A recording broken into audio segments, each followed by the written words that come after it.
Well, it doesn't take a genius to realise that. It's very helpful to an organisation if people are humble and obedient. We can run that like an army. We can even tell them to risk killing themselves and they'll do it. This is great, isn't it? Wow, the power. First thing you do when you're organising an organisation, well, you want the organisation to survive, don't you?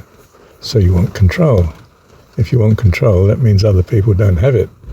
You've got it. And you achieve whatever you purpose to achieve. Except, of course, you don't. The world's not that simple, and you find organisations achieve something quite different than what the founders had hoped for. Partly because the founders didn't live forever. They pass on the mantle to the next person who throws bits away and adds other bits to it. Well, it's the same with tithing, isn't it? Of course, tithing is a principle of the church. If it wasn't in the scripture, I'd have put it in. Along with humility. Our organisation needs cash, yours, so that they may use it. And you hope wisely, of course. And of course, when it comes to the law seems to be enshrined in the religion. You bet. If it wasn't there as a conscientious worldling, I'd have stuck it in it.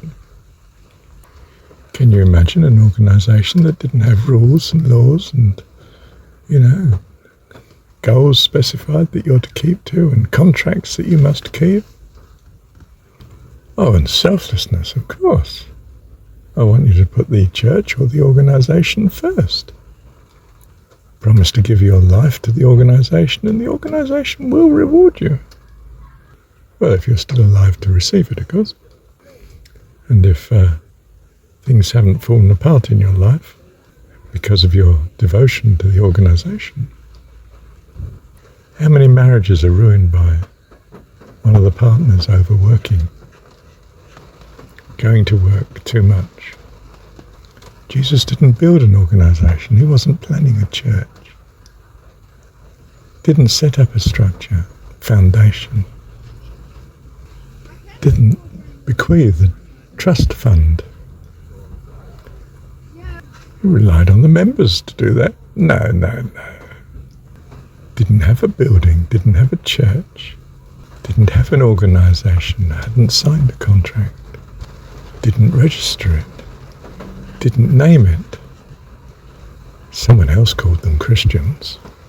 You see, if you haven't understood the story of Jesus, then you fall back on your worldly experience, which is exactly what Paul seems to have done in the letters and so on that are attributed to him. Because such is written by the church in foresight, modelled on Hebrew notion of, the temple doesn't really work. They found by experience. The Pharisees are rebels in that sense. They're not the Sadducees, the priests of the temple, you see. They're the local, in terms of Christianity in the modern world, they're the Pentecostals, or the Charismatics. They're the ones that are not conforming to the priesthood and the temple.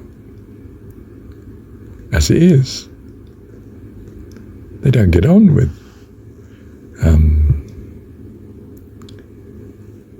the unacceptable king that's supposed to be ruling over them and his loyalty to the temple and priesthood, supposedly. And just like modern Christianity, when someone like Jesus comes along, well, not even the Pharisees can cope with it. The Penties say you've got the wrong doctrine.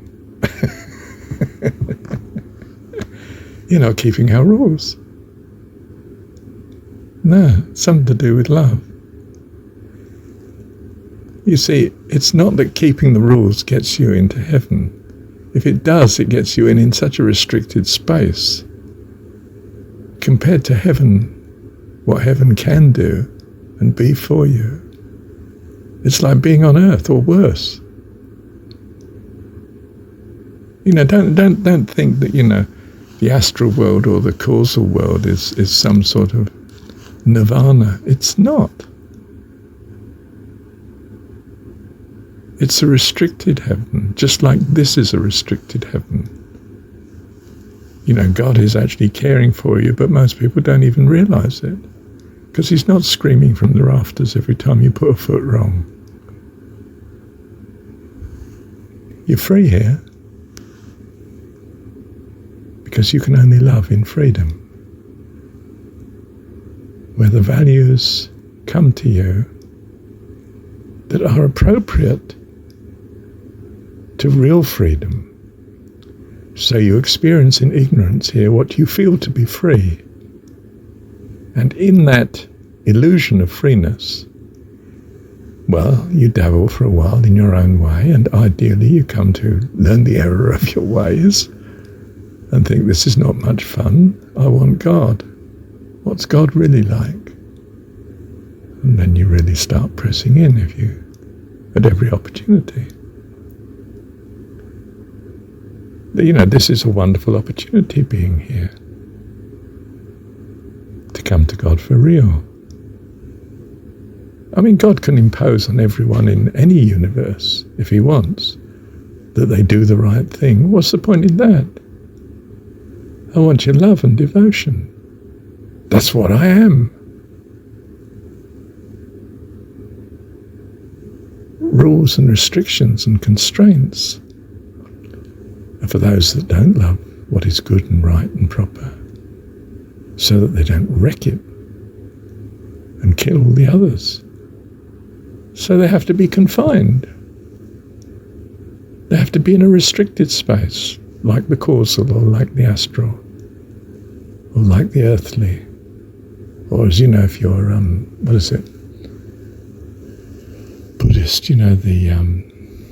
the hungry ghost realm. That's a great one, isn't it? They keep eating but are still hungry and thin and wasting away.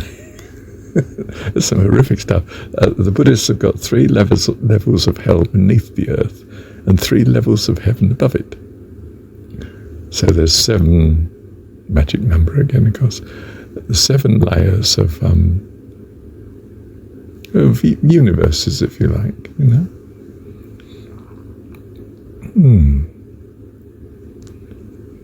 Well, I'm not saying that there's no shred of truth in the matter. I'm just saying you don't want to know. You do not want to know. You want to be here and make the best of the course you're on. Not keep changing course. Say, now what's God teaching me? He'll change the course if he thinks you're ready for the next, or changed it so it's appropriate to you. All you have to do is become utterly aware of what's right and wrong, from listening, seeing, and if necessary, experiencing. That's the hard one, the last one. Don't go for that if you've got the other options. They're much, much easier. Jesus has not come that you might be a good church member. There were loads of those around. Consider themselves good church members and were considered good members by the existing churches. They didn't call them churches. What do they call them? I don't know. The temple and synagogues and that sort of thing, supposedly. It's all historicity as far as I'm concerned. I'm not sure of the truth of the matter. After all, the northern state of Judea was, Galilee was anything but Christian. I had massive Greek temple, a stone's throw from where Jesus is supposed to have been born. On the banks of or near the edge of the Sea of Galilee. It was not a God-fearing Jewish culture which And nor was Israel ever this dominantly Hebrew religious people. They always, forever, worshipped other gods, as we can tell by the remains in their cities and so on. Yeah. And it doesn't make any difference anyway. There was nothing so wonderful about the Hebrew religion compared to the neighbours which they probably came from. You know, I mean, what's it Abraham considers sacrificing his son to God? I mean, how much more pagan could you get? And God told me to. Oh, right. Wrong God. I would think, wrong God. That or he repented and sent another angel to say, don't do it, not required after all. I was only testing you. Forget it, stop. Look, I can mock every fairy tale, every legend, every scripture. You have to be Gnostic to understand scripture. What does it say to be sacrificing your kids and your family for the gospel, which is what the missionaries did? You know, they just left them to get on with it and cleared off to wherever the evangelizing front was. It's a story. What you're supposed to do is put God first. You can do that where you are at the minute, listening to this recording. You don't have to go to darkest Africa to do it. And if they really want it, they'll come to you. And when they go back to their own people, well, they'll know the culture they're dealing with. They won't make the stupid mistakes that you make. Well, my friend is absolutely right. Every earnest religious person I've found is absolutely right. Didn't matter what denomination or what religion they were in, and the secular too. Anyone who is in deadly earnest are absolutely clear they're right.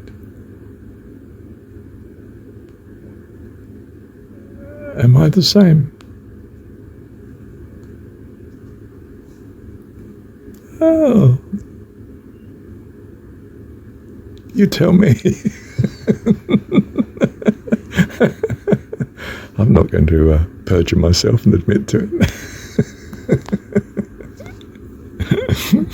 Are you right in your beliefs? In the values you have?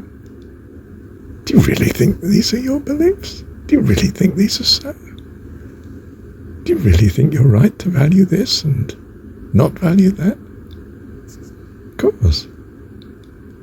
Otherwise you'd value something else. Scripture has it for you. Old Testament scripture, every man's right in his own eyes. Don't tell me where it is. I assume it's in there somewhere. Ought to be. If not, I'd put it in. I'll edit the next version. Because I'm sure I'm right on this. Oh my goodness. Every man is right in his own eyes. Yes, he gives this bravado of humility and says, you know, I've repented, I turn, and I'm still a sinner and so on. And I'm right in still being a sinner because the scripture says so. So that's okay. I'm covered. In other words, this is what he believes is right, and he's okay on this. He's got the valid theology. He's understood it. Ah, really? The fact that his earnest understanding is quite different to the next man's most earnest understanding, doesn't play any part in it, apparently. They're basically wrong and I'm right.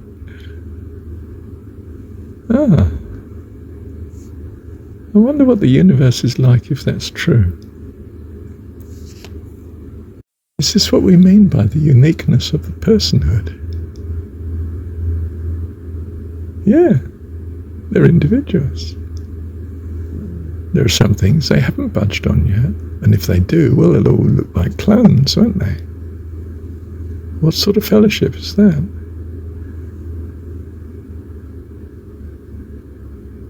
Is that the communion that I wanted? No. Every flower is different. Every flower is beautiful. They're all unique. Wow. And are you doing this because you forced it? Or are you doing it because you love me?